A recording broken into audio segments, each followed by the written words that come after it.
Baruch atah Adonai Eloheinu melech haolam she'akol nהיה b'dvarav. L'chaim. I want to really thank everyone for joining us. This is very, very special. Hey, Rabbi Lewis. First of all, I want to say a special mazel tov to my friend Rabbi Lewis on his birthday. It's always beautiful to come to see a Chabad house outside of what I'm usually on Long Island, and to see this beautiful Chabad house at Old Tappan is really a blessing. So I think in your honor, I'd like to ask everybody here to grab your cup. Let us all together, ein mishpacha, like one great family here, wish Rabbi Lewis and his entire family many happy returns, as we would say in England. And so l'chaim, the rabbi comes to the first time in a new place. He starts to talk, and it's usually, well, how long does a Shabbos morning drasha last? 10 minutes, 15 minutes. This guy's going on and on and on. They figured, it's the first time he's here, he doesn't know them, he doesn't know them, So next week will be back to normal. Comes the next week, it's already 45 minutes. 45 minutes, you're going to be sugar. The chocolate is waiting and everything else going on over there. Figured by the third week you'd have it down packed. Comes the third week, it's an hour already. So the board of directors, the sister, they're going to go to sugar. The rabbi's going to talk longer than the entire service. It's impossible. So they decided they'll give him a zega. They'll give him a clock. And he's very happy. He's very excited. He got himself a clock. When he goes to wind it up, the entire face opens up. There's nothing in there. She says, what kind of gift is this? He says, Rabbi, give us one more speech like that, we'll give you the works. The rabbi told me exactly when Shabbos begins this Friday night, so relax, we've got plenty of time. The rabbis brought us together tonight to celebrate his... I told my broker not to call him. Rabbi, that's a donation in your honor for $100,000. We're here to celebrate the rabbi's birthday, but in many ways, it's an opportunity for all of us to think about ourselves as well. Exactly where we're holding, what exactly it's all about. And I learned the following. On a birthday, we are reminded that all of us are actually writing our own biography in the course of our lives. But there's a secret of how to capitalize, so to speak, on making one's life meaningful. His first mitzvah, all of us, our mitzvah is the calendar. When is our birthday? On the calendar. When I got my AARP first, I got really crazy. Now you already know how old I am. The truth is, my name is Usher Anshel Pearl, a rabbi, so AARP, I thought they named it after me. How do we make our life significant? It's to capitalize, to make a capital aspect about these 4 books. The first book of the Torah, Genesis, starts with a large base. Every human being, from the day he's born, begins with the ability to be creative, to think out of the box. Just like Adam and Eve were given the entire world, every single one of us, on the day we were born, has the entire world ahead of us to be able to make an impact on the world. But a person must think big. Just like the first letter, the base is large, so too a person must make a big deal about being creative. That's not enough. A person has to have the ability to be able to make it a creative life. Along comes the second book of Mishlei, which is the book of Proverbs, fills us with wisdom. If a person wants to be a creative individual, have a capital to his creative life, he has to have a capital focused on his wisdom. That's the book of Proverbs. Therefore, the book of Proverbs also starts with a large mem. But even that's not enough. A person can be very creative. A person can be filled with wisdom. But if there's no sensitivity with his or her relationship with the world around us, it's a goldish word. That's a Long Island term. Means nothing. The third book speaks about Shir Ashir, the Song of Songs. Many, many levels. It's between husband and wife, whether it's between God and the Jewish people. There are many, many metaphors hidden in that Shir Ashir.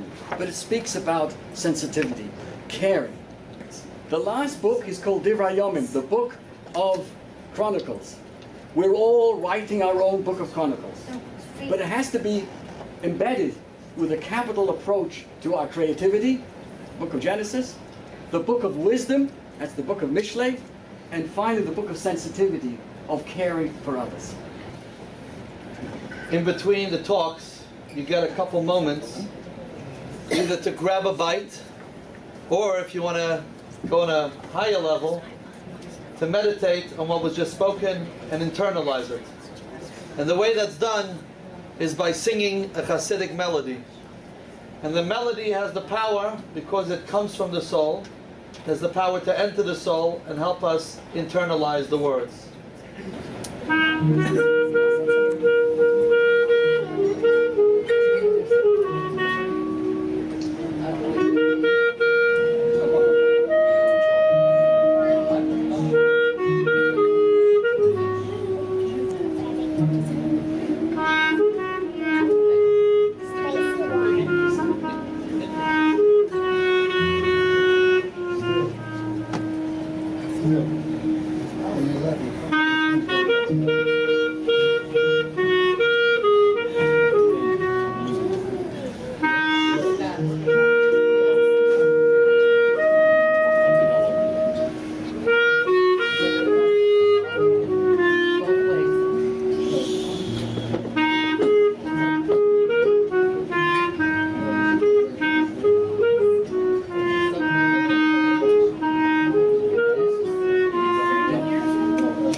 The first Chabad Rebbe had a chassid, had a follower, who was called Shmuel Mokas. He was funny, but very serious at the same time. And one time he found himself schlepping from his little town in the winter. It was cold, it was freezing, frostbite, everything else. And suddenly, a wagon comes by, and the guy is very nice. He says, "Why didn't you jump on board? I'm going the same way." He gets on board, and he finds himself surrounded by kegs or boxes of whiskey, filled with whiskey. So he says to the wagon driver, "Is it okay if I drink some of this whiskey?" He said, "No problem, I'll be able to warm myself up a little bit." So he says to his Rebbe, his teacher, he says, you taught us whatever you see and hear has to be the lesson in the service of God. I learned an important lesson. You can be surrounded by bottles and bottles of whiskey and l'chaim, and it can be very cold. The only way to really live it up is to be able to imbibe it, take it inside. In 1921, the Rebbe's father-in-law, Rabbi Joseph Isaac Schneerson, was interrogated by the KGB of that time. So at one point they said, okay, we're not here to bother you, we want to ask you some questions. And they said to him, your faith and how you conduct yourself as a Jew, you cover your head, you wear the tzitzis, are these coming out of conviction? You really believe in this? Or is this just the faith, habit, the routine? So the rabbi answered him with complete conviction, this is me, this is who I am. This is who I am as a Jew. If that's the case, can you elevate us to the same level? Make us feel the way you feel. And the rabbi answered him like this, I'll be happy to help you. But if you stopped someone, a student of astronomy in the street, and asked him to teach you all about astronomy, what would he say to you? Please come with me to the planetarium, come to me to the school, and we'll learn all about astronomy. If you want to really understand, he was saying to these guys, you understand what Judaism is all about? It's not just standing on one foot. Come.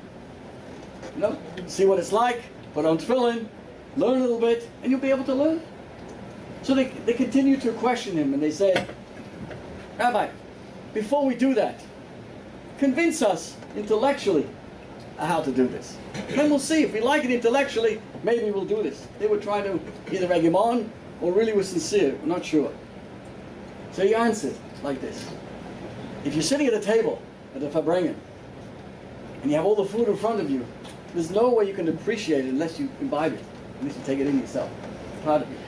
Looking at it, explaining it, you know, turning it over, won't convince us that the food is good unless you take it in yourself. And so too, he was telling these guys, unless you eat it, unless you actually come to the synagogue, or come to learn, and put on tefillin, whatever he was saying to them, you're never going to be able to understand that. Tam Uru, taste it, and you'll be able to appreciate it, become. An event like this, the Lewis has brought us together, allows us to stand taller this evening. The idea is, a Farbrengen like this, where we come together, look at all of us, from all different places, I'm sure we go around the room, from different parts of the world maybe as well, but there comes we're free, we're elevated, we feel a different atmosphere, we're thinking out of the box. L'chaim, everybody, l'chaim.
You may have remembered in Germany, maybe a couple of years ago, they had this exhibition where they had a plastic kind of display case, and somebody was in there.